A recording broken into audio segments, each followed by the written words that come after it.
Well, I wonder what it is you're gonna think when you lay those eyes on me for the first time.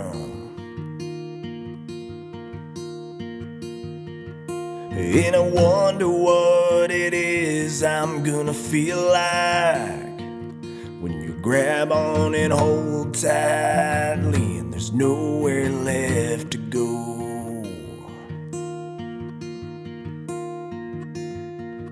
I'll try not to let you know I'm scared to death. We ain't even met yet, but I'd give you my last breath. From here on out, it's safe to say that things won't ever be the same. So get here safe and sound. I'll keep on waiting for you like I've always wanted to. I can't wait to meet you.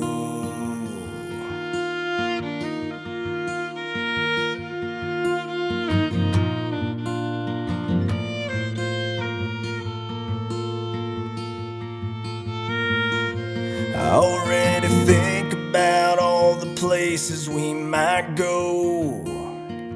I got 1,000,001 things I can't wait to show you.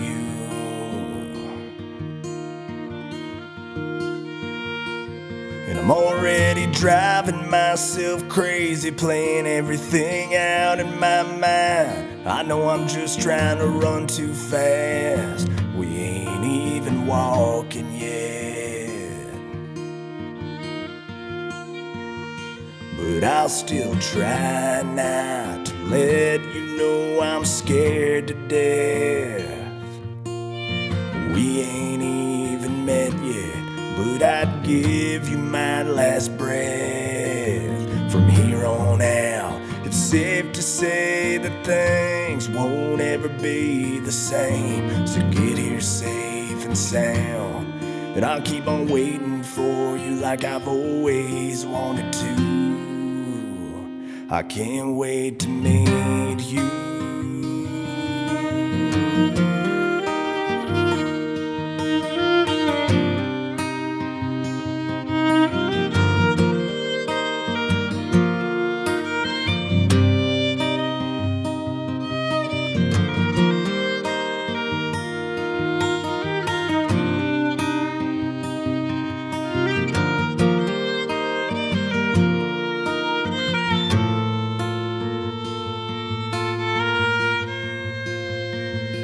There's never been a right time for anything leading up to this point in my life.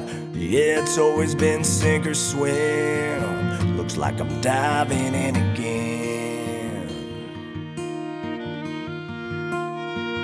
There's never been a more dark time in this world, or here in mine too. Somehow I know that you'll be the light I desperately need in my life. And I'll always try not to let you know I'm scared to death. We ain't even met yet, but I'd give you my last breath. From here on out, it's safe to say that things won't ever be the same. So get here safe and sound, and I'll keep on waiting for you like I've always wanted to. I can't wait to meet you.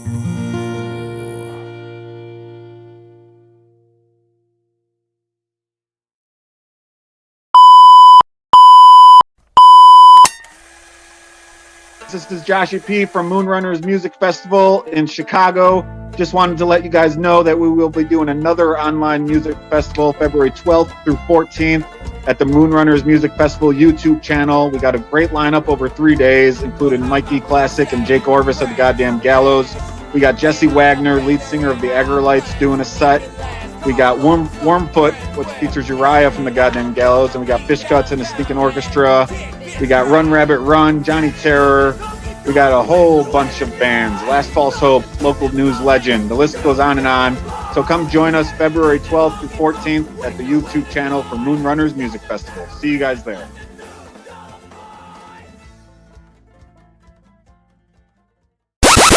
Hey folks, this is Dog Bite Harris from Ruckus and the Records. I'm here to tell you about a contest we are doing live via the Ruckus and the Records YouTube channel on Saturday, March 20th, called Ruckus in the 80s. Ruckus in the 80s is a virtual show much like Battle of the Bands. Bands or solo artists will enter 2 of the best 80s cover songs they can come up with for a chance to win a cash prize and 100 drink koozies with their logos printed on them. How the cash prize is determined is each act that enters will be required to pay a $5 entry fee. We at Ruckus will match that to double that money. As of now, the pot is up to $200 and growing daily. The winner will be decided by the votes of the viewers via an online voters poll. If you or someone you know is interested in entering or sponsorship opportunities, hit up any of the Ruckus and the Records social media pages or send an email to Ruckus and the Records, all lowercase letters, at yahoo.com for more details. We hope to see you guys in the chat room on March 20th at the Ruckus and the Records YouTube page. Alrighty, folks, with me on the Zoom here, all the way from Utah, I got Mr. Lorin Walker Madsen. What's up, buddy? Hey, what's going on, man? Oh, not a whole lot, man. Just It's thought great to hear your voice. yeah, it's good to see your face, even though nobody else can see And us. I was gonna say see your face, even though nobody else, can see us. Yeah, I had my whiskey dick hat on earlier too, so we would have been Hat Brothers. I So, was trying to rap too when I changed my shirt today. I was gonna say, oh, there nice. you Yeah, I go. had my Luchasaurus shirt on until it got too hot to leave it on. So now I'm just sitting here all white trashy, and my wife beater probably have It's soup, nothing, probably have soup nothing stains on it or something. as they should. Yeah, nothing wrong with that. Yeah, man. So, how's life been through the whole pandemic? Oh, jump into it. Yeah, man. I mean, life through the pandemic. Well, this is like the first time I've talked to anybody like I feel like music related or, a podcast or anything like that.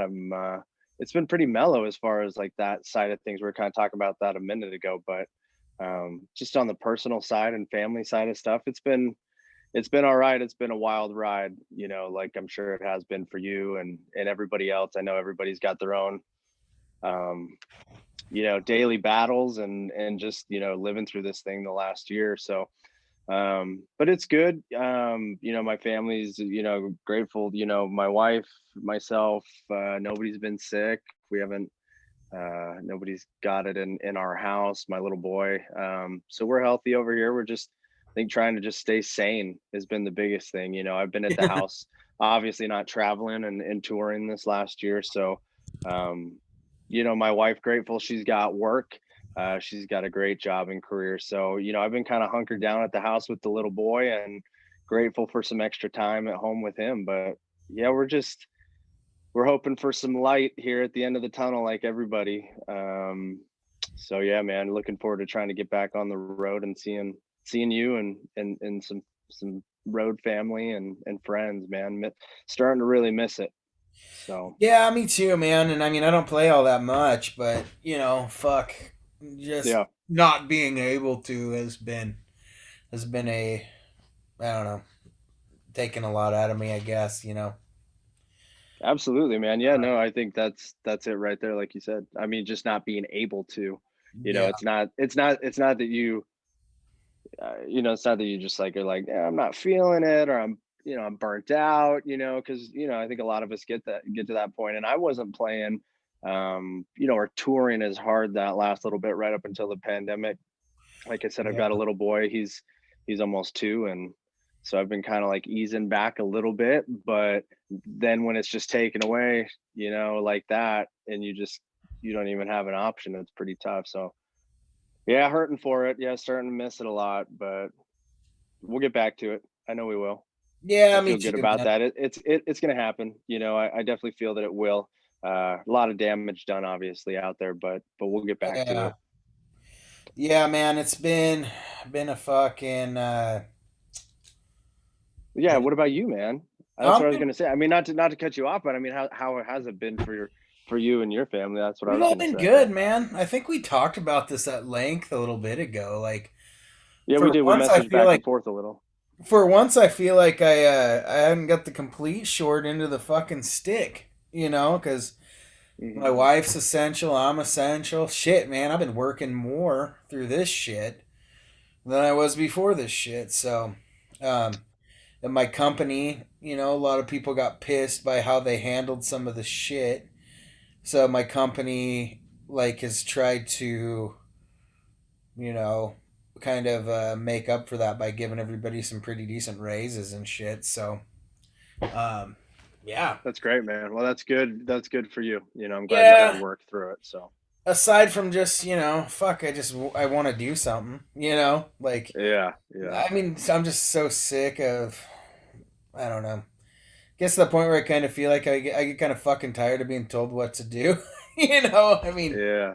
I'm better than, you know, I mean, and that's I'm not like, you know, one of the maskers or anything like that, you know. Um, I have dealt with like I don't know how it is in Utah, but I have dealt with the protocols in Oregon firsthand, and one thing I can say is it's a lot of shit that doesn't make any fucking sense. You know, Mm, like feels like there's a lot of people in charge of this shit that don't have a lot of common sense, you know? mm, Like right now we have this rule where you can't eat in restaurants because of the outbreak, but they'll allow restaurants to put tents up outside with heaters and you can eat out in those. So I'm right, kind of like, what the fuck is the point in that? I'm like, right.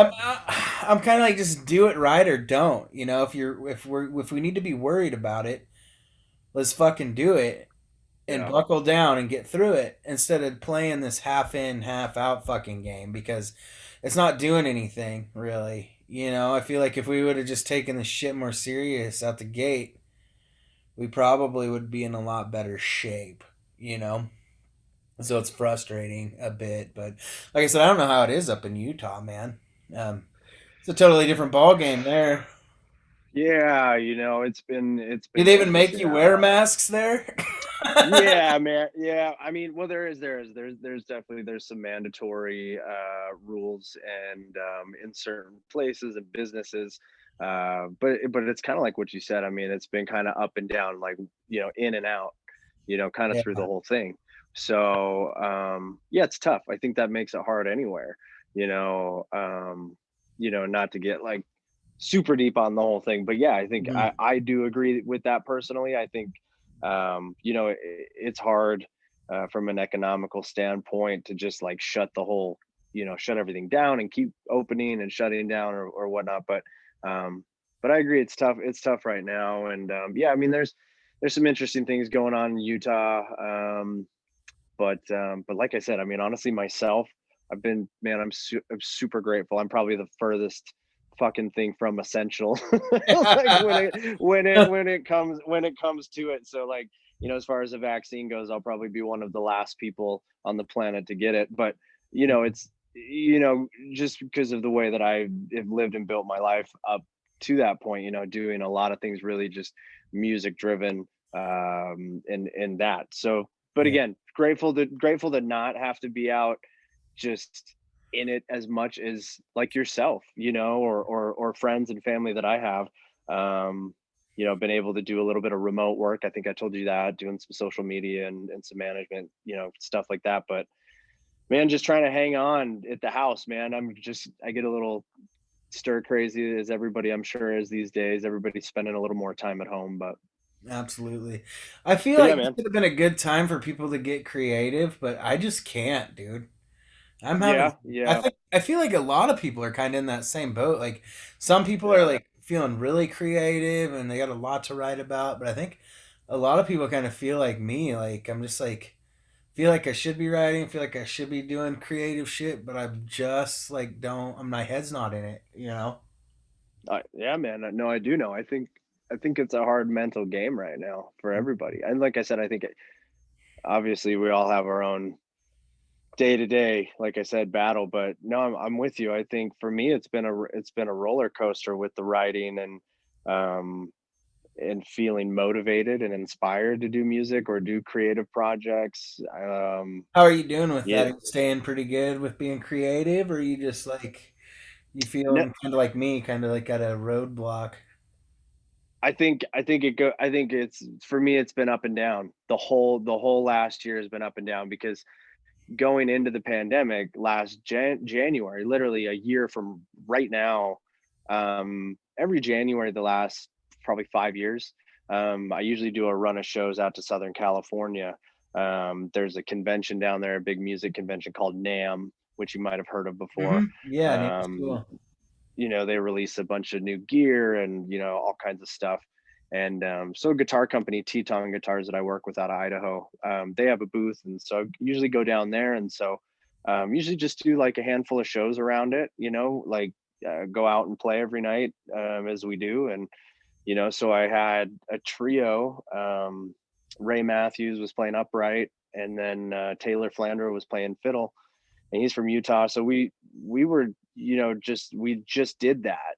And Ray was staying at my house for a couple weeks, and then he lives out in North Carolina, or he did at the time. And so then we were like, I booked some studio time, and we went in and filmed and recorded what are those some songs we were talking about earlier. Yeah, Um, we'll talk about it here in a sec. yeah, and so I was like, hey, this is great, kind of good start to the year. We had just done a first run of shows, and was gearing up for some stuff, like I kind of mentioned, scaling back the last couple of years so I can be at home with my family a little bit more, having the little boy. And just also having been on the road a lot the last 15 years, doing the Lorin Walker Madsen stuff the last 7, but touring in other bands another 7 or 8 years before that.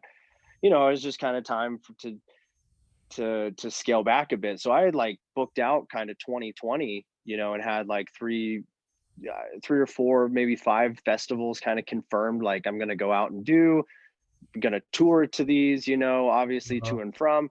And so I kind of had that on the books and was really looking forward to the year. We just recorded those songs. And then I was actually at AEW. That's funny. I was at the AEW show. They had come to Salt Lake. that's I had right. Yeah. gotten tickets.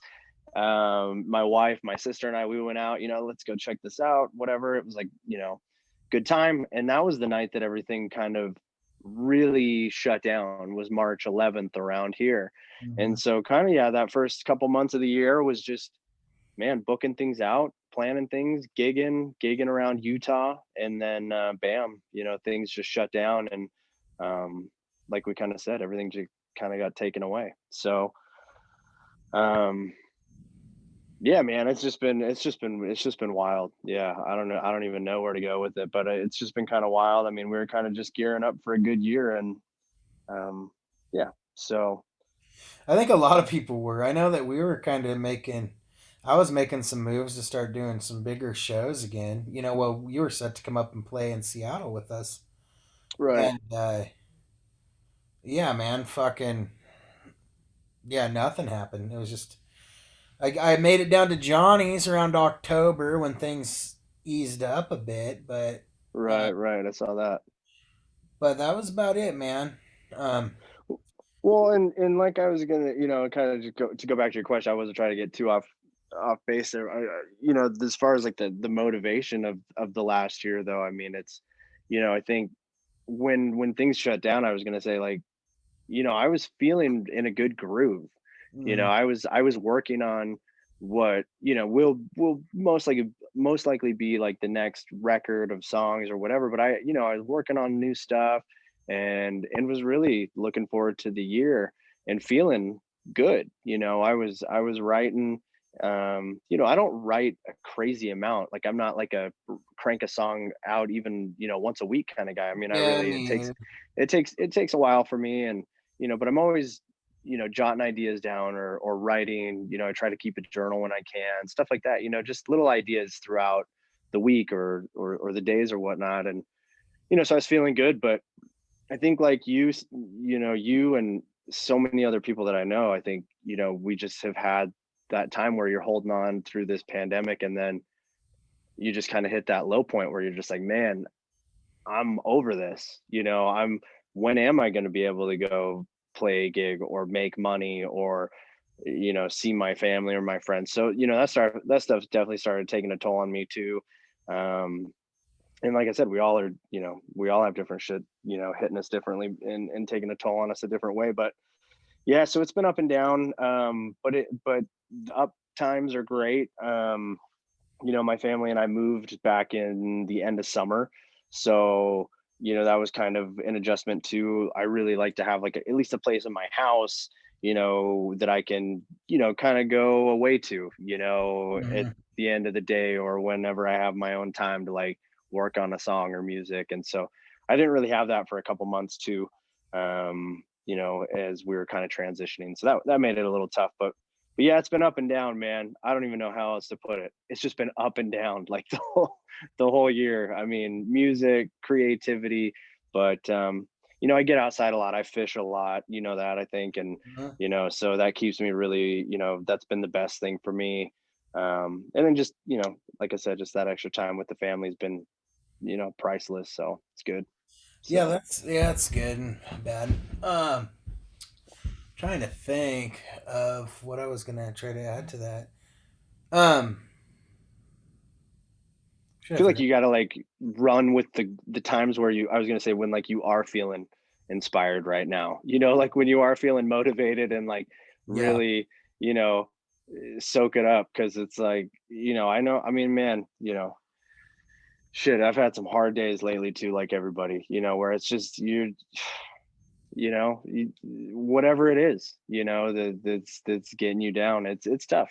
Some days you don't want to pick up a guitar and play, and some days you don't even want to get out of bed. Maybe we're all dealing with it. yeah, So yeah, yeah. Having your own space, like you said, is very important when you're a musician. absolutely, I think I that's a lot agree with of that. my issues right now. Is there's not a lot of space in this house we live in, so uh, even now, it's like I gotta ask everybody to keep it down and shit, so I can do things like this to keep my sanity. Uh, Absolutely. Yeah, we moved into an older house. We love it. It's a great spot. We've got a little bit bigger yard for the little man to run around and whatnot, which is really the big thing. But like, it's like old house, so it's like I gotta like kind of walk and tiptoe through the house when he's taking a nap, or it's like if I want to go play music, you got to be kind of a little bit more selective these days. But Looks like you're getting yeah, ready to soundproof that room you're in, maybe. yeah, this is kind of the room I've got right now, which has been it's honestly it's been great. It's just down in my basement here, and yeah, just kind of put everything in here. So yeah, I've been writing and working out of here for the last few months, and yeah, I don't know what we'll do with it. We're gonna do something to this house, but yeah, we'll figure it out. But You were working on a studio. Are you still planning on doing that, or did that kind of get put off to the side when you moved?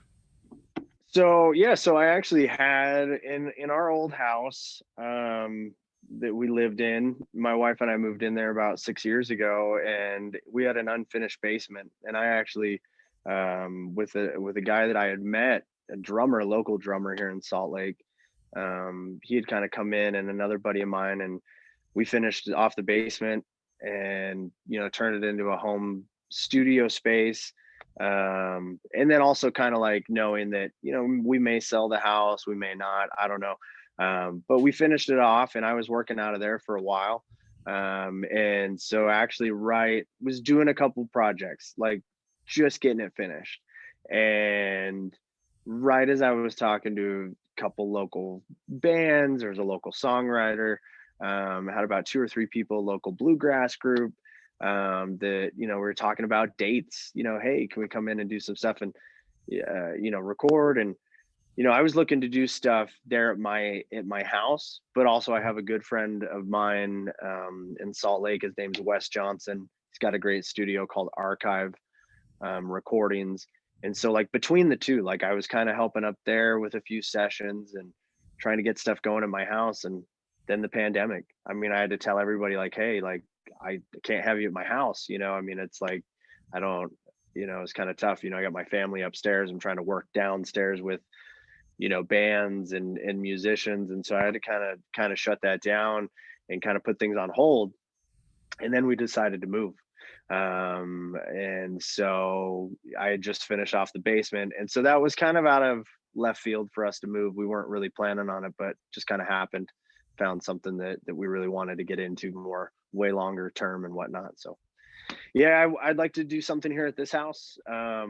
Over time, I'm sure the next couple of years, the basement's kind of the same thing, needs a little work. And then hopefully when things kind of get maybe back to normalish, maybe do some things up at my buddy's studio again. I was kind of helping produce a couple records, some local groups in town. I wasn't engineering as much. I was just kind of tag teaming the projects with him. But yeah, I'd like to be able to do some more stuff at my house. I like being able to work from home, and family's close by, and that's nice. And but yeah, we're a little ways away from that. Like I said, kind of everything just kind of flipped upside down this last year, moved, pandemic, everything. But I'd like to get another studio going. And man, I was trying to get Abe out here for before the pandemic. Actually, I was trying to talk him to come and do that record that you're putting out. So I'm glad that came about too. And so yeah, I was trying to get a bunch of buddies to come out, and so it was tough. Yeah, once I got it all sealed up and ready to go and open up shop, had to shut it down before I could even open it. Yeah, that sucks. So That's funny. Yeah, I started working on Felix's new album. It's funny. My neighbor was a producer down in Austin. He owned a studio down there called Sweatbox Studios, which actually I'm doing like a few things that I knew. I lived next to this guy for like 2 years. I had no idea we had anything in common at all. And then one day I was like walking to my car and I heard like Scott Byram just blaring out of his house. And you know where I'm from, dude. Nobody knows who Scott Byram is in Morrow County. So I was like, huh, that's odd. Well, finally we ended up meeting, and I found out he recorded a Scott Byram album down there. He's worked with a few people, man, Nashville Pussy, stuff like that, and he's my neighbor. So he was like, hey, I got a studio inside. And he's got a really cool little home studio. It's set up pretty different compared to most home studios. Like, he's got a back spare house, and he has the control room in that. And then he dug snakes into the ground, and he's got the studio in his actual house. Oh, that's rad. Did all the sound paneling and stuff. So the shitty thing is you can't see anybody. You can only commute through the speakers. But sure. But it's all isolated, so you can. Yeah, I think it's just something he was like. I think he's just trying to do the best he can with what he's got, Totally. And yeah, man. Yeah. But he's really good, so it's like it's cool, man. It's fun working with him, and I'm learning a lot from him. So, I've hit. It's my first album I've produced, so I've hit a lot of fucking curveballs, or like, came across a lot of curveballs, man, and sure, I'm learning a lot, but we'll get it done, But it's not. I think my expectations on how quick I could get it done, and with the kind of resources I wanted to get it done with, like I just had unrealistic expectations, I think is the best way to put it, and made a couple mistakes along the way. So, but we're gonna go back to it and get it done, do a few things. Right now, the best thing is we've got pretty good solid foundation for his album. So, like, anything can be kind of added or subtracted from that, Absolutely, yeah. So you're recording it. He's in Heppner? He's in Ione, which is like right next to Heppner. Oh yeah. Oh yeah. I know where that is. I've driven through it a couple times. Yeah. But yeah, he's right okay. next door to me, literally next door to me. And then, but yeah, Felix drove up from California. And I was talking about maybe talking to a few people about trying to come out here once I get this figured out and we get rolling a little bit. Bit. But that's awesome, man. I can't wait to hear his next record. The songs are good, man. I don't doubt it. They always are. Well, they always are. I won't say too much because I don't want to give away too much, and also I don't want to like jinx myself because, like, how the music business goes. Like, you hear shit, you get your hopes up, and then shit doesn't happen, you know? But some of the fucking songs off of Felix's album might be heard on TV pretty soon. So, All right. I like that. That's good. yeah. That's good to hear. Yeah, I don't want to go too far into it, but apparently, I don't know if they've. The whole thing's kind of weird right now, and it's kind of. I don't really understand what's going on, but I've been told I need to send stuff from the label to some people that know some people, I guess, or work with some TV shows. Cool.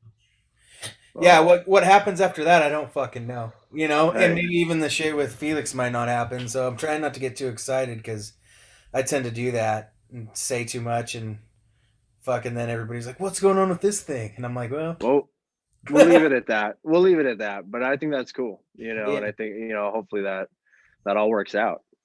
yeah, man." Um, Um, so have you guys? Oh my god, it's a giant spider in my house. Anyways, I'm just gonna let it go because it's not poisonous. But so let's talk a little bit about your guitar endorsement because I really like those guitars. I played one at a guitar shop once, um, and I feel like you should talk a little bit about them because they're really good and they're very affordable for musicians that are looking for a good affordable guitar. yeah, man. No, that's cool. Yeah, I'm glad you've been able to get your hands on one I'm and, thinking you about getting one think that. actually because I'm in the market to get one. Mine are just kind of just like I just gotta sorry to fucking bounce back and forth, man, but No, you're good. I just got a setup on my Epi, and it sounds even fucking worse than what it did when I took it. And those master builds just tend to fucking do that after about 8 or 9 years. You know, that's why I buy them. You know, you buy one for 600-700 bucks, take it on the road, throw it around, and then it's fucking toast after a while. You know, Yeah, yeah. so they sound really good for about 3 years. Then they start going downhill after that. They're usable until about 8, and then they really start sounding like shit. So, um, but yeah, so I'm in the market to get another one. I was looking at those. So, but anyways, I'll let you talk a little bit about them. Yeah, no, no, man. Yeah, they're great. So for anybody listening that hasn't heard of them, they're called Teton Guitars. They're based out of Idaho Falls, Idaho, and they're from a company called Chesbro Music. Chesbro has been in Idaho Falls for over 100 years. Local shop there, just been there forever, and so they started their own line. And so I got in touch with them. I had kind of caught wind. Taylor Flandro, who's played fiddle with me on and off. You haven't met Taylor. He's never been out to Ruckus the years that I played, but Taylor did a lot of touring with me when I first started doing the solo stuff. And then kind of came back on the last couple of years when I was doing more stuff back at home. But long story short, he was working at a guitar shop in Salt Lake. You know, they had started carrying him. It's like, hey man, I know you're looking for a new one to take on the road. And so after I got my hands on one and was just really happy with exactly what you said, like they sound great. The price point is extremely affordable, especially for like a musician or a touring musician or somebody who's just They're trying like to a get good into it. workhorse guitar. You know, your heart's not going to Abs- be broken if something breaks on them, but they're going to be built to tour. And sound Absolutely. good. Yeah, for sure. Yeah, for sure. Yeah. So like the one that I bought, so then I bought one from his guitar shop and toured on that. And my timeline's probably off, but maybe for like a year, maybe a little over. And then I had reached out to them and was just like, hey, I'm loving this guitar. I'm on the road a ton. This was like back in 2014. So we were like 2013. So we were touring a shitload at the time, a couple 100 days a year or more. So I mean, we're playing this thing in and out every day, and really enjoying it. I mean, it was like just such an upgrade to what I had before. The old guitar I had before that was just like a low end Takamine, like just crappy guitar. But whatever, it worked. And so anyway, so they were great, man. They were just kind of getting the ball rolling even, with kind of an artist roster. And so they were really interested, and being that I only live about 3 hours from them, from Salt Lake to their shop, it's relatively close, and so they were really trying to get into a lot of shops in Utah and surrounding areas, Oregon, a lot in the West, Washington, Idaho, Utah. And so anyways, they were, just awesome enough to just be like, hey, let's work together. and took me on as one of their first, on their artist roster with a few other people. So they've been great to me, man. I think it's been probably, like I said, probably about 6 years, 7 years almost, working with them, and just they're just good people. The guitars are great. They have guitars that are great for people that are starting out, that sound good, that are super affordable. And then they have stuff also that they've been continually putting out that's a little higher end, like they have guitars that, you are going to spend a little bit more, but you're definitely going to get what you pay for. But yeah, man, they're a great Handcrafted, company. aren't they pretty close to handcrafted, or? Yeah, no, I mean they're built overseas, Are they? and they are built overseas, but the manufacturing and like the production development that goes into it, I mean, man, their people are on it, I think people turn and their like I fucking said, nose so up to the whole overseas, like, yeah. but some of the best shit came out probably in the 70s and 60s were knockoffs of Gibsons from Japan, or you know Sure. whatever, There's great guitars out there, and I mean, like I said, I mean, you could go buy an American Fender Telecaster, or you could go and buy a Squire, from like an antique shop or some secondhand store, and play them back to back, and maybe that Squire just sounds better, maybe, I mean, it's just, everything's built differently. But yeah, I mean, they're built overseas, I'm definitely not gonna lie about that, and they won't either. But like I said, the production and the development that goes into it, I mean, they see everything. They spend a lot of time over there, with the manufacturing and making sure things are done right. And they just continually put out really cool guitars, good stuff. They've got everything from jumbos to, I play the dreadnought. That's really what I like. I've got a couple of dreadnoughts that they don't even make anymore. But they just, I love them. And, I also kind of work a little bit with the people over at LR Bags. And I kind of met them through NAM over the years. And so, that paired up with my Teton, like, I couldn't ask for a better, setup on the road. It gets it done and sounds great. So yeah, if you're looking for them, I know, I couldn't tell right offhand, how many states or cities, or whatever they're in, but there are a lot on the West Coast. They're definitely across the country. You can go find. But yeah, if you go to Teton Guitars, online, you can find a dealer. If you're listening, you want to go get your hands on one. Yeah, I'm not sure they don't sell or ship online though, do they? Oh, I don't know about directly. They might. Yeah, I'd check it out. I looked into it Um, a while ago and I don't know. It's a little tricky, but yeah, if but you're on the West Coast, they have plenty of places they're selling them right now. yeah, and they've got a lot in the Midwest, but they've got artists, and they're really trying to obviously, spread across the country. But I mean, they're getting there. They're getting there, and they've been around just about 10 years. They're just putting out their 10th anniversary. They got a bunch of new guitars, a new line that just came out this year. So yeah, TetonGuitars.com. I just pulled it up. I was just kind of looking at some of these while we were talking about it, but it's worth taking a look at if you're looking for a new guitar for sure. Definitely worth looking at. So yeah, man. Yeah, you should check it out. Where was it that you were able to play on one? Do you remember? Oh God, where was I? I want to say Tacoma or Seattle. Uh-huh. I'm pretty sure it might have been at. Well, what the fuck is that place called in Seattle? Yeah, I know they've got some dealers up that way. Yeah, it's up by Ballard. It's not in Ballard, but it's like in my old neighborhood, like in Green, kind of in the Greenwood area. Okay. I want to say it's called ABC Music, but I'm not sure. Gotcha. But I think that's where I played on one at.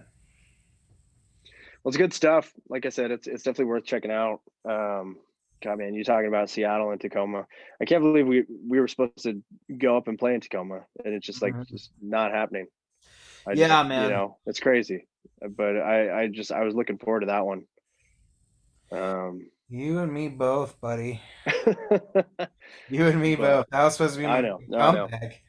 Supposed to be my big comeback. That's all right, though. We'll get them. Absolutely. I'm ready. It probably is just a sign from God that that it wasn't time yet. You know, um, I Yeah, yeah, the label had a great year though.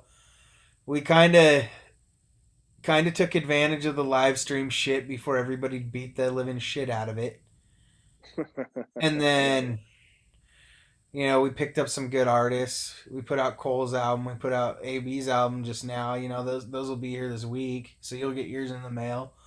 that's Um, it. Yeah. but and then we put out this gal named Hannah Moore Uh-huh. out of Tacoma area ish. And then we did the compilation album. So we've been busy, man. That's the busiest year we've had for a while. So I think sitting on my ass at home, driving myself nuts, might have done good for this. And then our Facebook site went up like 1,000 likes this year. So That seems like you're doing something right.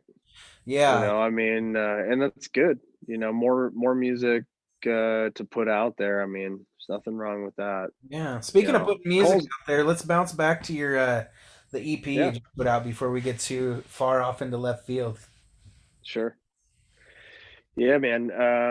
Yeah, it's just so had mentioned I put it out, gosh, what the beginning of January. So, it's been out for just about a month now, and it's called Live at Archive Recordings. It's just digital streaming right now. You can pick it up, anywhere that you stream music.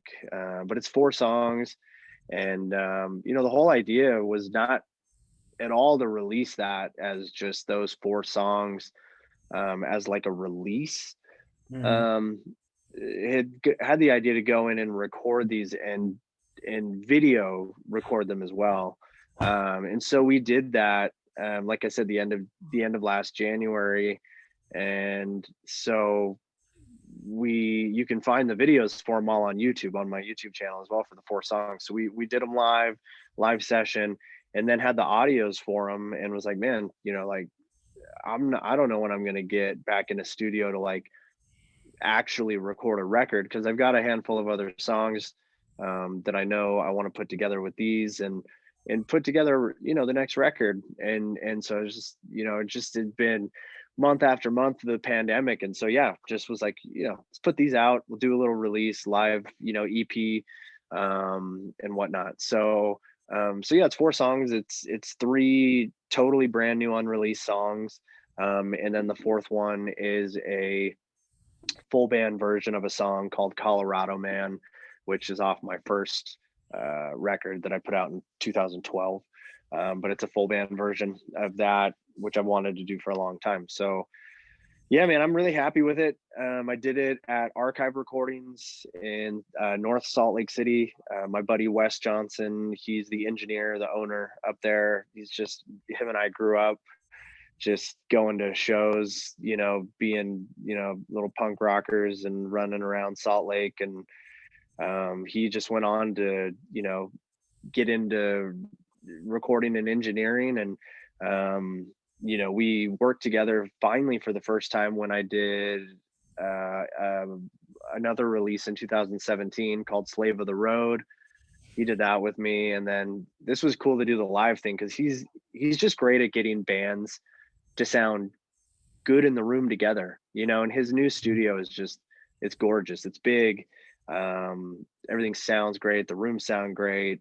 And he just knows what he's doing. So it was a lot of fun. And, I'm super happy with the way that the songs came out. And so I think, kind of having put it out now, I kind of released it as, volume 1, if you will. So, I'd like to go in and do another, volume 2 or 3 of the live stuff at his place. Yeah. But eventually, those could be unreleased songs. They could be old songs, new arrangements. I don't know what it'll be, but I'm sure something like that'll happen again. But It's a good yeah, I'm way to happy with keep it. things flowing while you're. So you don't want to. I don't know. I don't want to say you don't want to, because I've actually seen a couple people do it during the pandemic and do fairly well. But I think for the most part, people don't want to blow their wad on a fucking studio album during the middle of a fucking pandemic. They want to be able to tour on it. They want to be able to play live and have a party for it, and like celebrate it. And Rachel Brooke did, and she did well, and her album's Yeah, good. It So is good. I've listened to that record, yeah, it's and good. it But is. I know you like that record too. I know you've said some stuff about that. No, and I couldn't agree more. I think to each their own, 100%. mhm. Like if you have a record and you're like, I want to get this thing out because that feels right now, and I want my people to listen to it or anybody to listen to it or whatever, then put it out. I think right Exactly. now it's like I think what's kind of interesting with the pandemic is like there's no rules. Exactly. There is no rules for me. For me, it was just like I was really hoping to do a full length record. That was kind of my, in my mind, going into 2020. I was like, cool, we're going to record these 4 songs live video. The whole idea was to really just do the video, Mhm. just to put some new content, some new stuff for the YouTube and all that kind of stuff, just do that. And then it was like, cool, then we'll get the guys back together when we get back on the road in a few months. We'll work through some other new songs. And then come summer, spring, summer, we'll get back in the studio and we'll start laying down a record. And so when that just didn't happen and it just you know, kept going and going and going, I was like, man, I finally put the 4th song out as the video. I was like, I'm just going to release these. But yeah, I think there's no rules, for me as, there have been some great records that people have released during the last year. And I'm thankful for it, Yeah, because that's what I was I know just gonna me say. Actually, as a music lover. Yeah. yeah, that's actually I was just gonna say that I'm thankful for the good albums that did come out this year for keeping me occupied. You know, Hmm. the Sturgill Simpson Absolutely. albums were fucking money, man. Dude, I was so late to those, like I was so too. late to those, I but was they're too. great. But they Yeah. are great. And I was really late to that game. But dude, and I was gonna say too, because you brought up Cole's record, and that thing's awesome. Mhm. Cole and Amy, they sent me that before it came out. I was really fortunate that Amy, she texted me one day, was like, hey, I want you to check this out. And it's awesome. I mean, those are great songs. And so yeah, I mean, there's just a lot of great records that did come out. And yeah, there's no rules though. I mean, again, like, do I have an agenda as far as like when the next release of mine is going to come out? Not really. For me, yeah, I know people are getting together. There's some people playing gigs. There's some people that are not playing gigs. There's some people that are recording in studios together. There's some people that aren't. I mean, everybody's on a different, what works for you, different agenda. Um, and so for me, I mean, I've been spinning my wheels pretty hard, for 15 years and especially with this project, the last 7, and I could do so much more, and I would love to. But right now I just am kind of like just letting things happen, I guess. So yeah, I think it's interesting. I guess not to get too far off, but yeah, I think there's just no rules as far as like, putting records out and putting music out right now. Yeah.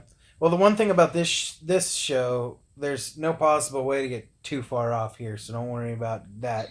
Talk about whatever you want. We can talk about That's aliens if you good. want. That's Um. good. Uh. Yeah. I imagine. Yeah. Well, actually, I hit you up. I tried to get you on the show. You said you don't have any good stories about aliens or ghosts or anything. So. Oh God, that's right. That's right. You did ask me about that. You're like, hey, do you have any good alien stories? I don't. I just don't. I just Yeah. don't. Like, I don't have anything good like that. Like, yeah, I've seen some weird shit, and I've had some nights driving out by myself or with the band. Fuck, you're in Middle of the Utah, man. And middle of nowhere. I mean, dude, I've driven through. I remember a couple times even on some solo tours driving through like Mhm. West Texas or Oh New yeah, Mexico, or yeah, even parts of southern Colorado or Utah where anywhere the sky's you're big. out there. That's Yeah. what I mean. Yeah, you're out there and you think you're seeing you think you're seeing weird shit. Yeah. But who did you have on for that? Who ended up being on that? I had Amy, Bob Wayne, Okay. Oh, Bob was Fritz, on. Okay. Fritz from Whiskey Dick, Honeycutt, guy from West Coast Radio. Um, Dude, already this cast of people is way fucking cooler than it would have been having me on there. I would have oh, been shut up. way, way, way. Everything's cooler with Lorin. Everything's cooler with Lorin Walker Madsen. Shit. Um, Appreciate it. trying to think. I feel like there was somebody else too, but yeah, no, it was a good cast, man. Yeah, it sounds like it. Bob's story was one, and what's fucked up is almost all of them involve some kind of sleep paralysis. You know, it was like fucking you know, it's just like a kind of anything goes. It's Halloween, so it's like anything fucking creepy. You have ghosts, aliens, fucking whatever, Sasquatches, who Yeah. cares? You know, and I mean everybody went ghosts, but everybody's shit involved fucking sleep paralysis, which is what mine was. So it was like so creepy. It was creepy as fuck to do it because everybody, like, I'm the one that's like interviewing everybody, like, and I'm like, dude, is this like I'm gonna have fucking sleep paralysis again? Like every time I Oh shit. talk about it, it happens. So I'll probably have it now too because I'm talking about it. No, no. But like, fuck, man. Yeah, it's so weird. Like everybody except Amy's. Amy had a cemetery story. Everybody else, Okay. everybody else's was fucking sleep paralysis shit where they woke up to some crazy shit and couldn't fucking move. You know, so Yeah. yeah. But yeah, some of those are on YouTube. I lost some because that was right when I was first getting familiar with Zoom. So Okay. Bob's is on YouTube. I think fucking Fritz's is too, man. But the Halloween episode's on there for anybody that wants to listen. Bob's is really good.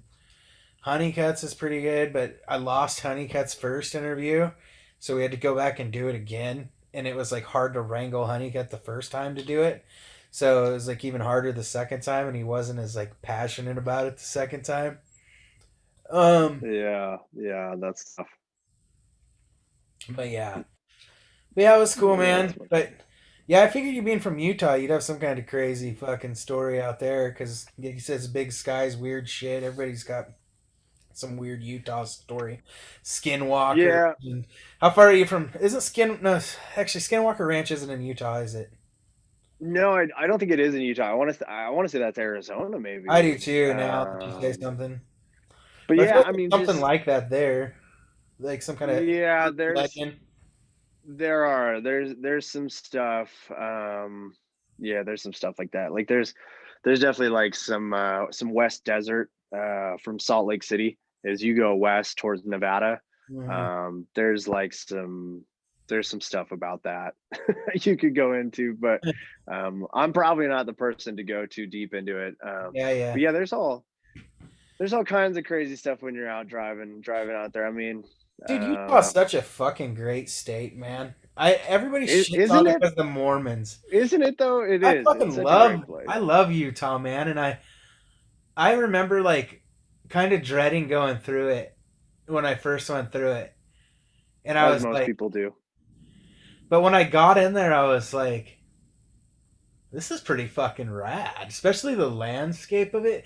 And Salt Lake City's a fucking cool town, man. I gotta say, it's probably one of my favorites, dude. That's There's rad, just man. like That's an cool to hear that. underground, like little niche of people there that don't give a fuck about the Mormon temple or any of that shit. You know, they find their ways around their alcohol laws and still party, still have a good time, have a great taste in music, man. Fuck, my favorite band, one of my favorite bands, Ugly Valley Boys, and well, you, probably two of my There you go. favorite newer bands out of fucking Utah. Yeah, they're So great. No, Ugly something in Valley the Boys are fucking great. water there, man. You know. I think that's awesome to hear that. I love hearing that because being You're a someone that's transplant too, so you moved to Utah. You must I like it. did, yeah. No, I did, but I moved here at a young age. I moved here when I was about 7. So, Oh, really? I thought you were it, from like had roots in like Colorado and like lived there a bunch.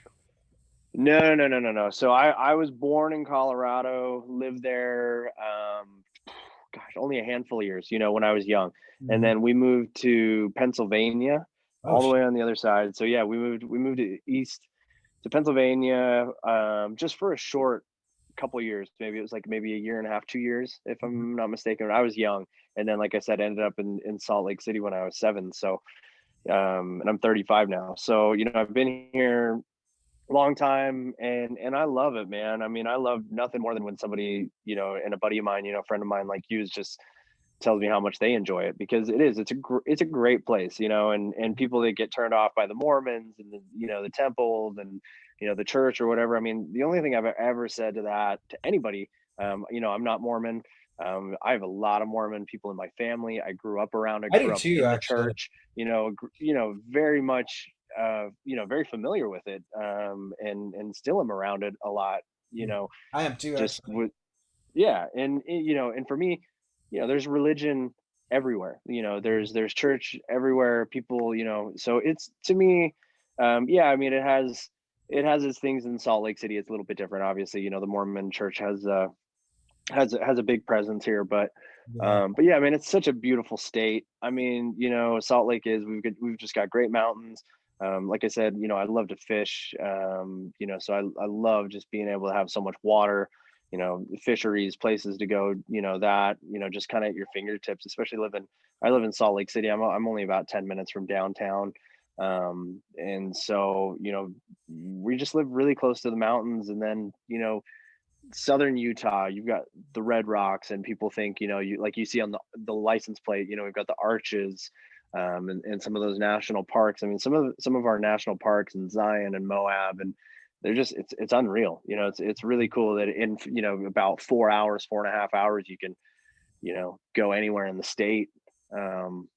But yeah, the music is great. So I mean, like you said, Ugly Valley Boys. I mean, they're phenomenal. We have so many great local bands, and growing up in it, yeah, I mean, I think there was something in the water for a long time. I mean, you know, I grew up at a venue here. Anybody who's toured through Salt Lake a lot, or maybe even grew up here, knows Kilby Court. You know, that's just a staple venue here in Salt Lake City. It's an all ages venue. But like when you're growing up, I mean, and you're growing up in Salt Lake and into music, I mean, that's like where we spent our time, and so many good bands. I mean, you know, from local bands to touring bands, you know, I got to see in that place, and a lot of other places here in town. But there's a lot of great music. It's not just, you know, missionaries and, you Yeah. know, Mormon temples and whatever. I mean, there's a lot more to it. So, um, Yeah. And you know, j- honestly, Mormons aren't even my least favorite religion. ooh, You tell know, me who is. and I'm just kidding, dude. I'll You do know, it. I don't give a fuck. I'm I don't know just what, kidding. probably some sort of Baptist, like n- probably, I'm trying to We think don't. of, there's a Uh, group in town. I don't give a fuck. I'll call them out. The people that that's like too good. picket Planned Parenthood and shit, Okay. Okay. Yeah. Yeah. Yeah. that's what I'm not into. The Right. people that Right. Right. fucking are scorning young ladies for trying to get birth control. And Hey, you know, and I'll say that I was gonna say too about the Mormon Church, because to me, you know, being around it, having grown up in it, and living in Utah, all I was gonna say is like there are a lot of really good qualities to that church and to the organization. There's a lot of crazy shit as well. You yeah, know, like don't get me wrong. There's some seriously crazy you shit, dig deep enough in but any of them, they get pretty ex- crazy. exactly though. Exactly. You know, but with the Mormon church, there's some great family values. There's some great things with that. There's some, like I said, there's some totally Yeah, off the wall bullshit, but my favorite cousin is full blown Mormon, dude. I love him and his wife both. They're great. And they don't fucking push their shit on me. good. Um, Yeah. they're cool. I get to hang out with their fucking kids who are also rad. They got fucking five of them. Of course, Of course they do. Of course they do. but Yeah, they're that's one thing about it I don't understand. I don't know how they do that. I don't get it, man. It's funny. They were going for four, Five and kids is nuts. they were going for four and got twins on the last one. And my cousin was kind of like, he wanted to Oh wait a wow. while to try to have four anyways, but his wife was like, let's just fucking get it out of the way. And then they got twins. And he was like, fuck. Yeah, man. Lucky he's good, Yeah. man. He's like a firefighter. He's he's Are they in probably Oregon, like, or where are they at? yeah, he's right here in town. He's All right, about, all right. I want to say he's like 26, 27, and he's like the assistant chief firefighter here already. He's like gonna be an EMT, and he runs his dad's fabrication shop. So he's like fucking so good at everything he does. Yeah, he's like a master fabricator, and on top of that, Hmm, he saves people's lives in his fucking spare time. You there you know, go. so There yeah, you he's a go. great dude. Mormon as shit, though. Mormon Yep. as shit. And that's, Yep. like I said, that's they're not even my least favorite because I can tolerate being in a room with them. They have a sense of humor too, which I like. They Yeah. don't take their That's shit good, too man. serious for the most part, and none of the missionaries they bring around do either. They're always really nice. That's good, man. And his No, that's brother, good. who I also like quite a bit, I'm not as close with him as I am the other one, but we're still family, you know. But he was a missionary for like fucking 3 years. He went and did that shit, you know. So Yeah, it's a long time. That's a long time. Yeah, something the like whole the it might have mission. even been longer than that. It was I a think it's long time. usually it's 2 years for the guys. I feel like, and maybe it's two for the girls now, or maybe it's. So I thought it was 2 years. I could be wrong. I mean, I don't know. I don't keep up on it, but it's a long time, man. And yeah, I mean, it's wild. They were sending out 19-year-old kids. Um, I guess they would call them men at that point, and whatnot. But Mm, when you think about it, at they're 19, kids. I They're wasn't kids. ready. At 19, I wasn't ready to go teach somebody about God and everything Yeah. else that comes with it. No I shit. was doing a lot worse at Drugs. 19 than Doing drugs. we were all doing we were all, yeah, we were spending our time doing other things. But yeah, it's crazy though. But yeah, man, yeah, that's good to hear that your cousin, man, he's you know Great people, hasn't man. left a bad taste. That's good, because Oh again, yeah. there's religion anywhere. I also So kind of feel too like I feel the younger generation of Mormons are really like, and I've actually heard this. I'm not going to throw anybody under the bus, even though I kind of am already. But I've kind of heard that the younger Mormons are really pushing the elders to lighten the fuck up. You know, they're kind of like, hey, homosexuality's fine. You know, they're like, oh yeah, I think it's definitely becoming a different. Yeah, I mean, times are changing. I mean, there's no denying yeah, I that. think But they are pushing to adapt a bit. You know, to I think they are as well. I don't know. We'll see where it goes. I mean, this is a fucking way out in left fucking field conversation. yeah. I'm glad that we ended up here though. That's good. That's good. I mean, I'm from Utah, so it's not that left field talking about Mormons. Honestly, it's like, Yeah. I get that all the time. You know what's great is the We heavy still metal get it all the shop's like time. So, 4 blocks away from the temple. oh yeah, man. Something. Kevin, who owns the heavy metal shop, is such a solid dude, Dude, he's and so that awesome. he's a great dude, and honestly, that shop, um, it is, yeah. I mean, it's right downtown I don't now. know how he promotes anybody that goes in there and says, "Hey, I'm a musician and I really like what you do." Like he gave Ruckus a shout out because we gave him some stickers. Stone Evergreen Travelers, Whiskey Dick was with us, a Yeah, bunch of us. yeah. Like literally anybody who is like, hey, we like you and we respect what you're doing. He's like, well, I respect you too. And he'll give him a shout out on Facebook. You know, it's like anyone from Slayer to fucking Dog Bite Harris. He fucking He's treats them all the same, man. You know? absolutely, man. Yeah, Kevin's a great guy. I don't know him like super super well or Yeah, I don't personal. I either. mean, we're definitely buddies, and having grown up, I mean, when I was first going to shows, and 12, 13, 14 years old, he had a shop in this little part of town, probably about 15 minutes from where he is now, called Sugar House. That's the name of the little area. And I remember going into that shop, man, all the time.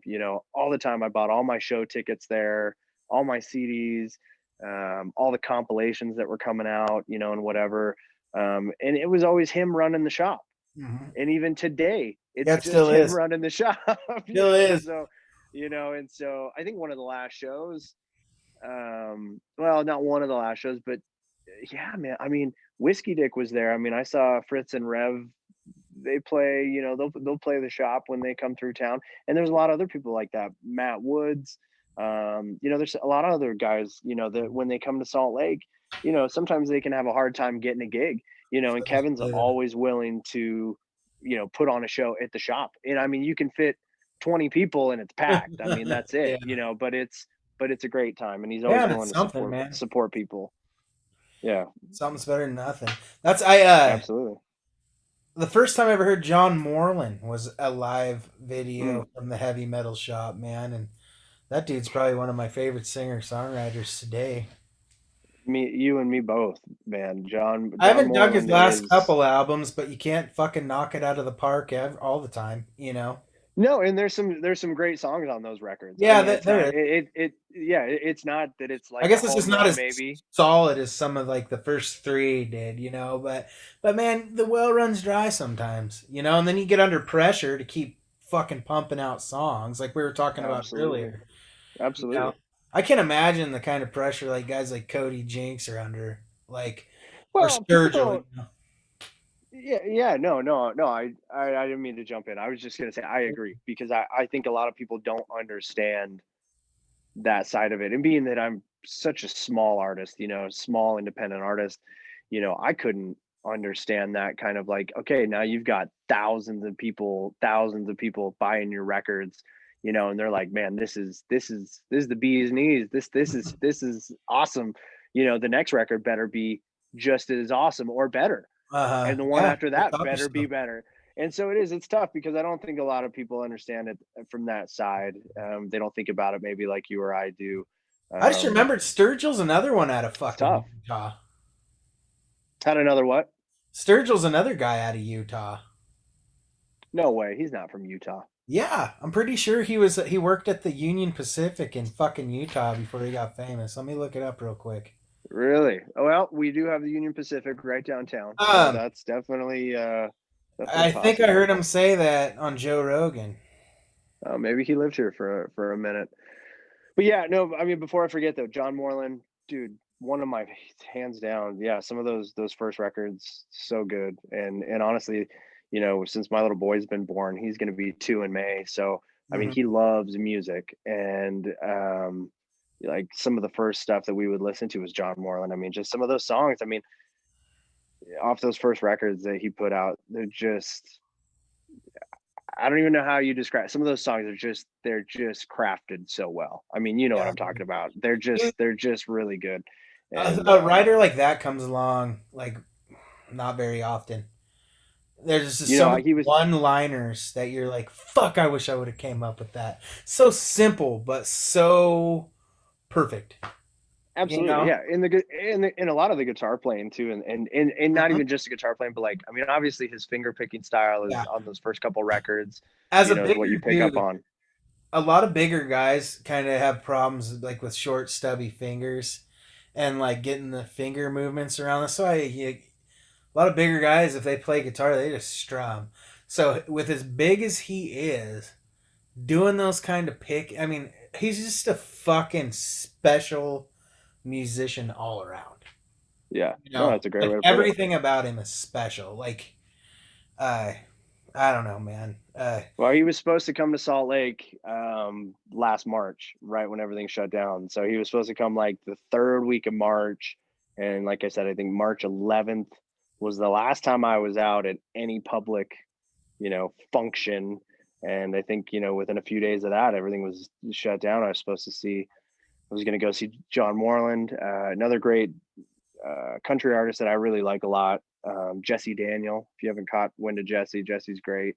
He lives down in Austin now. He's a California guy, but great, mm, great stuff. If you haven't listened to that, so yeah, man. I mean, oh yeah. So missed out on seeing John, but anyways, but yeah, no, Sturgill. Back to what were you looking up, Sturgill? yeah, I'm Did you looking it find up, that out? man, and I feel like I Yeah, heard I that don't on know. I Rogan didn't hear too. that, but I'll have to check that out though. I'm not finding it, but I wonder if I would dig a little more. It's funny though because it's not talking about much of his adult life and his wiki and shit. It's just talking. Huh. He says he grew up in Kentucky, which explains the accent and shit. But and the fucking bluegrass album he just put out. Sure. That's like Yeah. perfect. I'll have to see though. Yeah, I mean that would make sense. You bring up the Union Pacific and everything like that, but yeah, I hadn't heard that. That's Yeah, interesting. that's what he said. He was working for the Union Pacific and Hmm. fucking hated it and was always more into playing music. And then and the cool thing is he was about our age when he was like, I don't want to I don't want to be working for the railroad anymore. I want to be a musician. I don't give a fuck what it takes. I know I'm fucking good enough to fucking at least make a living and be happy, Sure. and he was just like, fuck it, like I'm just gonna do it. I don't give a fuck if I'm how old I am. Most people by the time they're pushing 40, they're like, yeah, you know, I Yeah. think the No, they're musicianship has sailed for me. For sure, man. Yeah, I think that's a really typical thing for a lot of people. But Mhm. some of my favorite writers are those people that Yeah. are the ones that push through those those years, It's you a lot know, more and acceptable nowadays too, like yeah, back when we were kids, you didn't see a lot of older musicians that were like new. Like you see older musicians like Willie Nelson or Guy Clark, shit like sure. that. But they'd been doing it since they were. I mean, they're somewhat famous or somewhat known since they were younger. In their 20s or so, maybe 30s. But I think now you're seeing a lot of guys not hitting their peak till they're in their fucking 40s. Man, it's kind of refreshing for me to see that. Yeah, Like man, we're right on our way. We're yeah, it's like right on we our might be way at to our hitting peak, our man. peak. Yeah, we might be at our peak. We 20 haven't years even ago, we would. gotten 20 years ago, our ship would have fucking sailed pretty much, but now we might be at our fucking peak. It might be almost our time. Maybe our no, best I days mean are you're ahead of us. no, you I hope so. No, I mean for real, I hope so. I mean that's for me and what I do, I mean it's pretty, I brought it up a few times. I love my family. I love being able to be home. I got a great wife. I love my little boy, and those are things that like, I've toured for about 15 years. I didn't go to college. I came out of high school and was like, that's what I want to do. Hmm. That's what I'm gonna do. And so I started doing that and doing it and continually have done it for about 15 years. And um, you know, some years going 200, 250 days, and some years maybe playing 50 shows, or maybe whatever, for me, and I think we all have to kind of figure that out too, is like, what makes you happy, that balance, like as we get into our older years, like what is quote unquote successful for you, paying your bills, or playing to an arena, packed with, a bunch of, people, taking their underwear off and throwing it at Exactly. you or whatever. It's like, Exactly. And some people don't well, yeah, want I that. mean, yeah, some people want that. For me, if I'm, 45, 55, 60, whatever years old, and I can still go out and pay some bills, and people are enjoying the songs that I'm writing and I'm enjoying it. I think that's where I'm getting at too in my, as I'm getting older. I mean, God, I'm still young. I mean, what we're 30, I'm 35, but as I continue to write songs and know that this is what I want to do and continue to do it, yeah, it's more personal to me. I think on that level these days, where it's like, yeah, I mean, for me, my term of success or my definition is probably different than other people's, but yeah, it is. It's encouraging to watch guys like Sturgill going back to it. I love guys like Chris Knight. Chris Knight to me, like people, he's a guy that like pops on people's Pandoras because he's great at Mm. Uh-oh. a lot of country. Then it came in with a lot of people. I remember we were on tour with, oh man, where were we? We were in Connecticut of all places, and this kid, we're staying at his house, and he's like, man, have you ever Uh-oh. listened to Chris Knight? And I told him, I was like, no, I've never heard him. I mean, this was years ago, Mm. and he threw some songs my way. And as I've dug into people like Chris Knight, I mean, you're looking at guys who are like 55, 50 Yeah. years old, that are still putting out great records. They might not be hitting the road 200, 250 days a year, but they're those are the guys that influence me, that Yeah. inspire me. Guys that have like, they might not have that like sweet voice. It might be a little bit out of the box, Yeah. or Yeah. whatever. And so I don't know. I don't know. It's Yeah. Hayes yeah. Carll's another one I of like those seeing. guys I too. like Hayes. I just like the older guys too. It's Mhm. it's refreshing and in Yeah. itself just to like be able to look at guys like that and be like, yeah, maybe there are some of the best years left to come. Who knows? Yeah. Chris Knight's you know. Chris Knight's a hell of a songwriter too. He's good. Oh man. Yeah, he's There one was of like my a favorites. flood of those. He's from Texas, right? Chris Knight.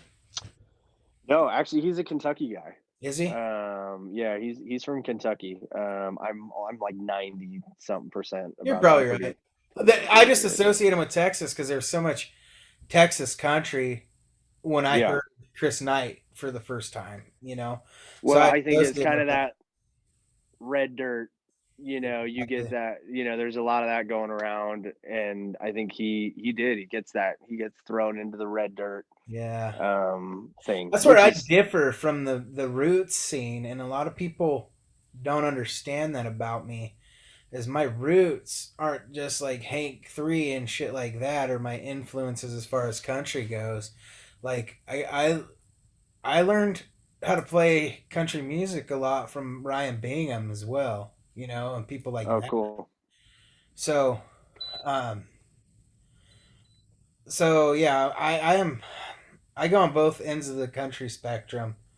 I guess both. That's vague. There's probably like 100, but you know, See, I it seemed like when I was coming up, there was like two types of underground country people. There was like red dirt and then outlaw, you know, mm, and like mhm, outlaw was like Hank 3, Wayne the Train, even though he's from Texas too, but he's not mm, quite the Texas scene, you know. Um, you know, Bob Wayne. There's a lot of those guys that were like in the outlaws, but then there's on a different level and a little bit more popular and a little more successful. You had like the Drive By Truckers and mhm. Ryan Bingham and Hayes Carl was in that mix too. You know, like people that played Billy Bob's in Fort Worth. You know. Right, right. Well, and see, in you know, and that's almost kind of like when you're talking like drive by truckers, like, for me that kind of touches on like the alt country, Mm. genre, which is totally separate from outlaw or red dirt, and so like for me, that was almost kind of like my first introduction to like the kind of like what you just said, like underground country roots kind of thing, was like the alt country. I think one of the first bands Yeah. I ever heard was Lucero. Hmm. And they're from Memphis, still around. They just put a record out the other day. Yeah, I I saw it. I mean, listened to it. I think we and bonded over Lucero. Actually, as a matter of fact, when yeah, we you did, one of the first times we met, I when think. you sent me your press sheet to play Ruckus, I had no fucking idea who you were, but I Oh saw yeah, you yeah, opened up for Lucero, so that was yeah, what raised the flag. I think I was pretty much like fully years ago. booked, and then I saw you and looked at your rap sheet and saw you played with like a few people, and I went and checked you out. I was like, fuck. Yeah, this guy's out of the norm of what I normally book, and like he's played with some fucking cool people. I'm gonna uh give him a shot, you know? That's awesome. Yeah, no, that was a long time ago. Actually, that Lucero gig was opening up for them at that venue I mentioned, Kilby Court, that all ages venue years ago. But yeah, I mean, they were one of the first bands, that kind of bridged that gap between punk rock or rock and roll and country music. Another band that a lot of people, over the years have kind of getting more into like the root scene and kind of like how we know each other and kind of that world of people. Another band that I haven't really seen a lot of people been as familiar with, and much more of an alt country band that was really heavily big influence on me, was a band called Limbeck. And Limbeck, they're from Southern California, and they just started playing again a bit, but they were playing around a ton. Like when I was in junior high and high school, they were touring a ton and Really? playing some pretty big venues and tours, but way more alt country, almost kind of like this like alt country West Coast Beach Boys country vibe, Yeah, dude. there's like a Like, whole scene of that in California, I was just gonna yeah, say. it's interesting. They But kind they of have some follow, great, they're kind of like Ryan Adam fans. I think a lot of them are. yeah, ish, yeah, yeah, And yeah, well, yeah. there's like But another band that I'm trying to think that's really fucking popular for a second. Oh, it's gonna drive me nuts. There's like two bands a lot of these guys kind of follow around, but there's like a whole niche of them. But yeah, I know what you're talking about though. A lot of them, they're talented yeah, musicians and pretty voices.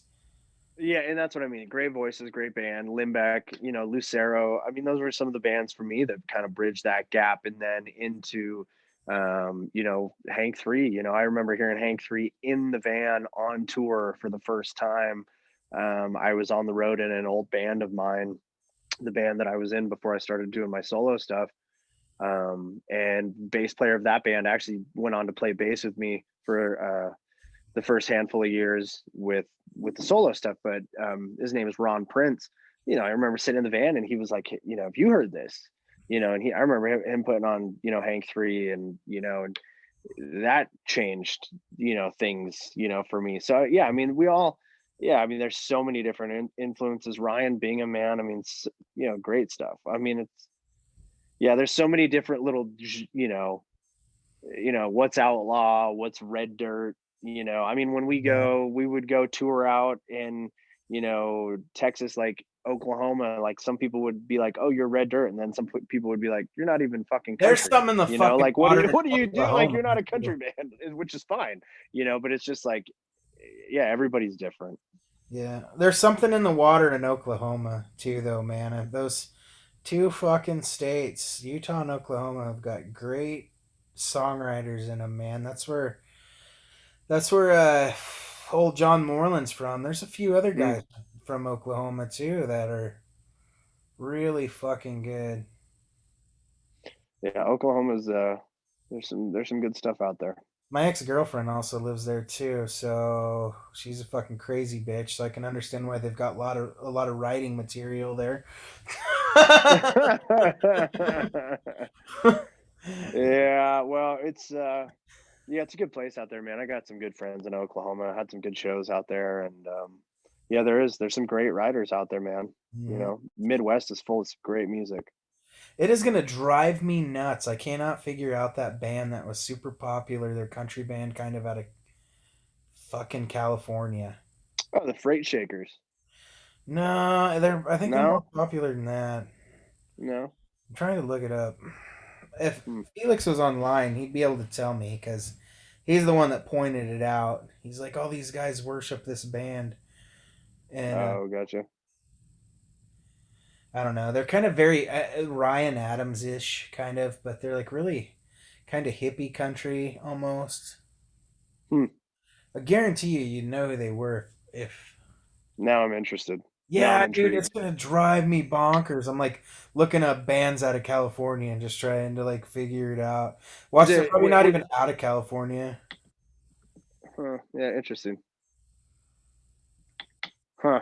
Yeah. So is it more like you were talking like it's kind of like that alt country kind of vibe, or Yeah, but it's probably like yeah, alt country light, really. alt country light? It's like electric, but It's light. it's like I don't know. We have It's alt like if you country miss it's regular. like if you mix like fucking Dave Matthews Band with like fucking Ryan Adams or some shit. That Right, makes right, it feel right, down a little bit. right, right. They're That's I want to say interesting. they're kind of like that. There's another bluegrass band that I can't think of their names, but I like compare them to that came along a few years later. Hmm, They're kind of like the Lumineers. hmm. I feel like Now I'm all sorts of intrigued. Well, I'm yeah, sure it'll come up. it's gonna kill me, dude. Dude, That's funny. Google's pissing me off too because it's not even bringing up like fucking Dwight Yoakam or fucking any Bakersfield guys when I put country music musicians. That's interesting. Oh fuck, Gary Allen's out of California, though I didn't know that. You probably know There you this, but like go. fucking Bakersfield was almost Nashville. Yeah, man. It was almost the Yeah, hub for country music. A lot of people don't fucking realize that unless you're a real country fan. Everybody thinks yeah, man. Nashville or Texas, but Well, you had Buck Owens, oh yeah, and Buck Owens, obviously, jeez, man. obviously Dwight, ended up there. One of my all-time favorites, Red Simpson from Bakersfield. Fucking, I forgot Um, Red's from Bakersfield. so yeah, Red did a lot, and Red there's a bar downtown called Trout's, that Red played out a lot before he passed away. Wilco.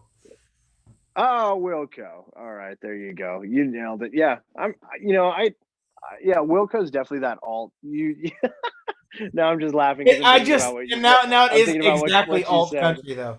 It's No, exactly it alt is. country. No, it is. Wilco's an alt country band in my opinion too. Yeah. Yeah, and a great band. I mean, not a band that I ever like got super into or whatever, but yeah, great band for They're sure. And talented. definitely like It's a like they don't just move. They just don't move my soul. yeah, no, it wasn't one of those that really yeah, but they're a super popular alt country band for sure. But yeah, all those bands out of California like worshipped Wilco, and Yeah. And then there was even like a Yeah, Will there's a copycat band that kind of got big too for a minute that they all worship to. huh. But That's interesting. Well, California, they got there's some good stuff out there too. I mean, obviously, California's shit huge, everywhere, but man. there's some good stuff out there too. Good shit everywhere. I interviewed Oh Dylan yeah, Walsh absolutely. yesterday, man, and that was a great interview, man. Hearing some shit about Ireland and stuff was fun. That's great, man. Yeah, he's I've never met him directly. We've played a lot of the same bars and venues and had, owners and friends be like, "Hey, you need to hook up and see him. He's great." I've heard he's fantastic. So, He's way better. I mean, his live albums are good. They're really good. But his live set is he's a totally different beast live. If you ever get a chance to play with him down there in Salt Lake or anywhere on the road, I suggest you do that because uh, he's definitely worth seeing, man. yeah, no, I've heard that. Super nice guy too, man. I've heard that too. Yeah, I've heard he's a really nice guy. Um, but yeah, um, trying to think. We bullshitted for a long time, man. For a couple guys that didn't have a lot to talk about. Hey, it's good, man. It's great. It's great. It's great to hear your voice. I It's think this great is to what the talk to people. somebody, man. And I think this is what the people want, anyways. They want more. You know, I'm not like a form. I don't like to do interviews where I like have a format. You know, sure, I'll take some notes beforehand just to make sure I'm nailing any conversation that the guest wants to talk about. But at the same time, I like to shoot from the hip. You know, and yeah. like I was saying, I like to just see where the conversation goes. I think it's like a lot more interesting that way. You know, a lot more Absolutely, natural. man. No, this has been great. Like I said, man, I mean, it's nice to just even catch up with you. Doesn't feel like an interview. It's awesome, and I appreciate what you're doing with Ruckus. I mean, honestly, I Man. try to keep up. I'll be the first to admit, during the pandemic and this last year, I've taken some massive breaks off social media. Anybody that, Good fucking time to do it, it, man. I took it. yeah, and yeah, and I noticed that too, and anybody that maybe has checked on any of my feeds or anything, if if they have, I mean, I just haven't really done a ton here and there, but it's I think that's what's really for me. What's nice right now is to kind of feel like hey, I can catch up with a buddy doing this. Hopefully we're going to be able to like it's nice to talk about like some light at the end of the tunnel. Uh, Hopefully we'll be able to go do a show together again. Hopefully we can get back to doing the show in Tacoma. yeah, I was looking forward to that so much. yeah, me too. I think Just once it's lifted, we'll go right back to that idea. for You know, sure. But I yeah, it is. It's just great to catch up with you, man. And I appreciate what you're doing with Ruckus, I guess is what I was getting at, in putting out music, putting out records, putting on a show, keeping people connected with, what some of us are out there doing. And yeah, man, I appreciate it. You're doing a great job. well, thanks, man. Yeah, Absolutely. people like you make it easy. You know, some days. Yeah. Yeah, I feel that. It's I gotta never ask. easy for any of us, though. Really, I mean, art's not easy. You know, it's No. frustrating to fucking try to produce art in any manner. You know, so it doesn't matter if you're running a label, a music festival, or just a band. You know, it's all at the end of the day, it's all kind of the same. You know, I mean, it's Sure. I don't feel like I do any more work now than I did when I was just fucking full time musician. You know, and I tend to do a little bit more in some sense. You know, I guess like I got my Mhm. hand in a little bit more, but at the end of the day, it's I don't know. It's I feel the same in a lot of senses. You know. Yeah. I think I don't know, man. It's a right now is just the time to where if you can get creative and you can keep putting stuff out and you can keep doing what you're doing, man, I think is more power to you. Yeah. Yeah. And I think the big thing is don't be afraid to take risks. If you do something and it sucks, fuck it. You know. yeah, And also just because you think it sucks, it might not suck to everybody else or to other people. Some of for the sure. songs Absolutely. that I've written that I hate the most, people love. I'm like, I fucking hate it. Absolutely. So like, Absolutely. just because you write something, it might mean something to somebody else. And that goes with any kind of art. You might make a painting and hate it, but somebody else might think it's great. I think Totally. I think too. Like I like to really harp on that a bit when I talk to people. Like, right now Felix wants to go back and redo a bunch of his songs and the art on that solo album that he did. And I'm just like, just leave it the fuck alone. Like, I love that album. I think it's great the way it is. Don't go fucking with it. You know? Like, so I think, and then another example is, Bob Wayne hates his first three albums because the sound quality wasn't as good as the other ones because he was just coming up. But those are my favorite albums. I Right, right. tended to stop liking his stuff after he got better sound quality for some reason. But he hates everything. He hates his voice on him. Hates the fucking sound of him. He went back and re-recorded a bunch of the songs, and I was like fucking angry about it. Kind of like not angry, but I was just like, Yeah. whatever. I'll listen to the old ones. I don't fucking care about these new ones. Yeah, I see it on both sides. I mean, I look back on records that I've made and, Oh even yeah. just in this project, and I think the same thing. There's, oh man, my voice sounds this way, or I'm young, Um, or I wish I would have done this, or blah blah blah, or I've whatever. literally done everything I can to make my first album fucking disappear. So I understand Yeah, the other end of it too, though. yeah, yeah. No, and I get that too. But yeah, I think, there also is a point of artistry, that you're talking about where, whether it's a painting or it's an album, it's a record you made, like it's a moment in time, and that's kind of just like a snapshot, if you will, or Yeah. however you want to put it, in time, of like where you were and those songs where they were, or whatever it is that you're putting out there. Yeah. And so I think it's cool to be able to always go back and have that, as opposed to, maybe cover it up or make it disappear or whatever. I mean, to each their own. If that's what you want, no problem by me. But yeah, like you're talking about Felix, and you're like, oh, he wants to, redo this or redo that. So I think that, I think there are ways to go around it.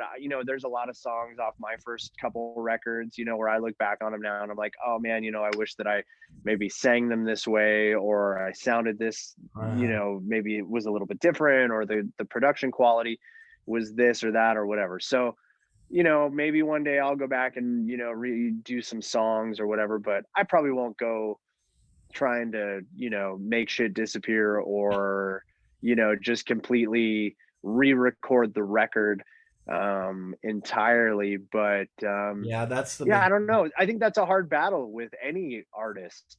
Uh, There's a certain level of like, um, you're being Professionalism versus, unsatisfied. yeah, professionalism Like, are versus you art, kind of. exactly like how do you, how do you get to that point of being completely satisfied by everything that you do? You're going to write a song, and then you're going to be like, well, this song's not as good as what I think I could do. So then you try to write another song, or what. You're always striving to make something better, Yeah, which is the that's good point. too. That is great too. But yeah, it is So also kind of brings me back to the whole like, don't be afraid to produce something shitty. no, you can't be. You got to Just be. always keep moving. And I think that's a great way to put it too, man. I think the other thing is, in this day and age, it's okay to put out, even though you've got your Instagram and your Facebook and your influencers that look like, ooh, like everything's fucking perfect, and like, like whatever. Like, it's just not, you know what I mean? And if you don't know that, then, I don't know what to tell you, but it's not, and not everything is. And it's okay to to release stuff that's not perfect, and it's okay to put up pictures that are blurry, and don't look perfect. Like it's, sometimes that's just, it's good to put out there. Yeah, I think, and it's good to yeah, it's good to hold yourself to that. Not everything can be perfect all the time. Yeah, exactly. Nothing will ever be perfect. Period. So, No way, man. but well, shit, brother. We're coming up on 2 hours. This is my longest interview for a Eh, while. Yeah, man. No, it's been great talking to you. This It has has. been so nice to catch up. Yeah, man, it's been good, dude. So, but yeah, I think we'll wrap it up here. Call it good. That sounds great, man. I appreciate you taking the time, and I yeah, man, I appreciate you can't wait to taking get the time. back out and see you. I knew you went Absolutely. camping this weekend and stuff, so you're probably pretty kind of happy to be home. And then I took your initial home. No, it was nice, man. It was a nice weekend. We went up and yeah, got in the mountains for a couple days and did a little fishing and just got outside. It was good, man. It's Nah, nice. Good for the soul right now. you So bet. Well, talking to you was good for the soul too, so I appreciate it, buddy.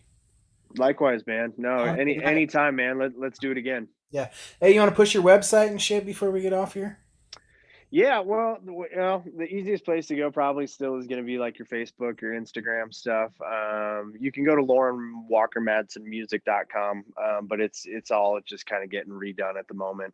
Okay. Been kind of under construction for a bit. So yeah, go to Facebook, Instagram. That's kind of where I've been keeping stuff up. I'm going to be doing a week from this coming weekend. I think, what is it, the 11th or 12th? I'm going to be doing the Moon Runners online streaming Nice. festival. So you can catch that. That'll be on their YouTube page, but I'm sure I'll be posting links to that from my We've social been media. So we've been running ads for it too, so there'll be an ad yeah, for it before the interview starts. So that's pretty cool. I've actually got really lucky. I haven't like went out of my way to get like Moonrunners artists on, but like most of them have been. So it's been kind of cool because yeah, I've been rolling the ads on all my episodes, and pretty much like most of my artists or most of the artists that have came on have been Moonrunners. So you'll have a Moonrunners ad too to remind people that you're uh, doing that. And I'll be there in the YouTube chat room watching you play too. So cool, man. No, I appreciate that. Yeah, I think did you go? Did you sit that's. through the last one? I know we keep trying to I wrap saw. it up. I know you're good. No, I didn't. I didn't sit through everything. I saw a couple. I did see a couple performances that were on there, but I didn't see the whole thing. Dude, it But was so Josh, much fun. some of the productions were awesome. Some people did a great job. It was the Um, best online music fest I'd seen by far, hands down. Um, cool. the I had guy a lot doing of the people work who. for the Oh, I guy was doing gonna the say work. I saw a lot of people that said the Yeah. same thing. That's all I was gonna say. The guy doing the work for Josh does great. It was like really, I don't know, it's just put together different. We threw it up on the TV too and watched it like all weekend. It was like the Oh, nice. closest to being at an actual festival that I can recall really since the pandemic happened. I was like watching on the TV and like talking to people in the chat room that would like I'd be talking to if we were there. Yeah, Like yeah. Noah Tyson was in there from High Low, and a bunch of people were just talking shit to each other like we would do if we were in the same room together having fun. But yeah, it was a lot of Absolutely. fun, man. I heard some new music, and um, the guy does great with piecing everything together the right way and stuff. So and all the bands did great with getting the best quality they could for a live show. So I'm looking forward to it. I'm glad you're on Cool. it. The Travelers are on it too. Cole's on it. We got some Yeah, bands on there. yeah. Plug my own shit while I'm talking to you. Hey, absolutely. No, I'm excited to see them. There's a lot of really good acts on the one coming up here Yeah, in February. yeah. Mikey and Jake Orvis are doing some shit. Yeah, yeah, I saw that. Yeah, it's gonna be good. And honestly, Moonrunners, I was just gonna say too, Josh does a great job. I know Josh, and we went out and played it in 2019, and I was scheduled to play. No, 2018 was the last time I played it out there in Chicago, and then we're Mhm. scheduled to do it in 2020. That was one that I was really looking forward to. That obviously didn't happen. So But yeah, he does it right. He does a good job, in person. And again, Just like what I good. saw from the first streaming festival, a lot of people were really happy with it too. So yeah, I appreciate him doing what he's doing. And, people like yourself, I mean, there's just, yeah, the road family, people out there keeping it alive till we can get back and doing it in person. Hell yeah, man. All right, buddy. Anything else you want to add real quick? No, not at all, man. This has been great. Just keep staying healthy and sane and all that good stuff. I'll do the same. And yeah, I appreciate you having me on, man. This was great. You bet. All right, buddy. I'll see you later. All right, we'll see you later.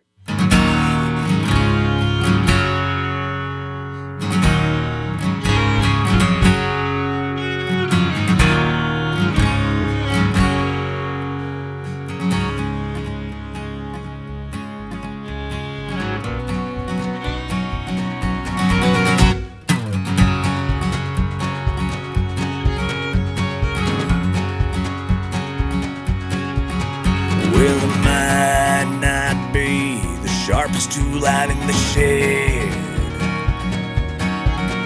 and it might not be the reddest rose out in the bed, but I am getting by, taking every day I take with stride now. I'm getting by, taking every day, step at a time.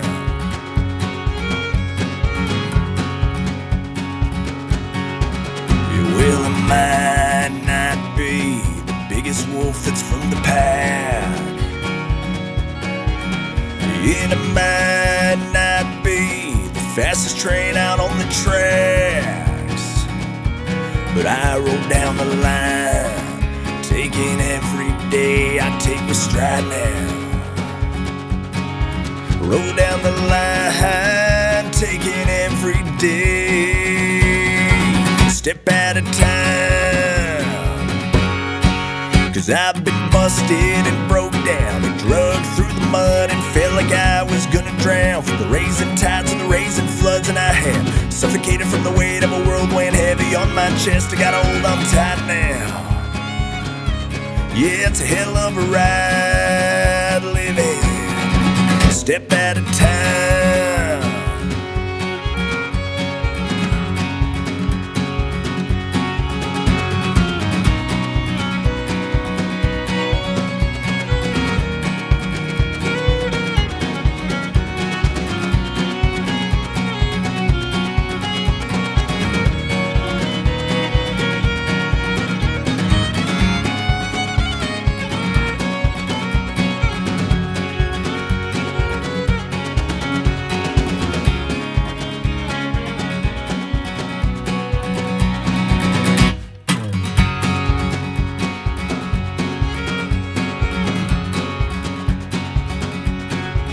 Yeah, well, a life without risk is a life with no reward. Yeah, I said a life without risk ain't a life I think's worth living for. You gotta keep your eye on the prize and taking every day you gotta take with stride now. You gotta keep your eye on the prize and taking every day, step at a time. 'Cause I've been busted and broke down and drugged through the mud and felt like I was gonna drown from the raising tides and the raising floods, and I had suffocated from the weight of a world weighing heavy on my chest. I gotta hold on tight now. Yeah, it's a hell of a ride living a step at a time.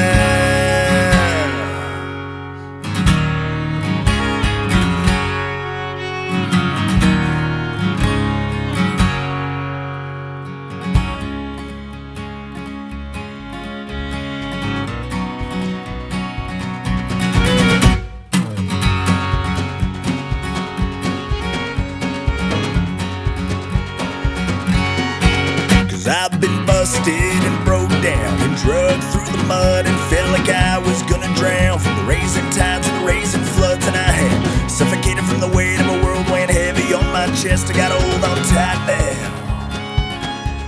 It's a hell of a ride living a step at a time.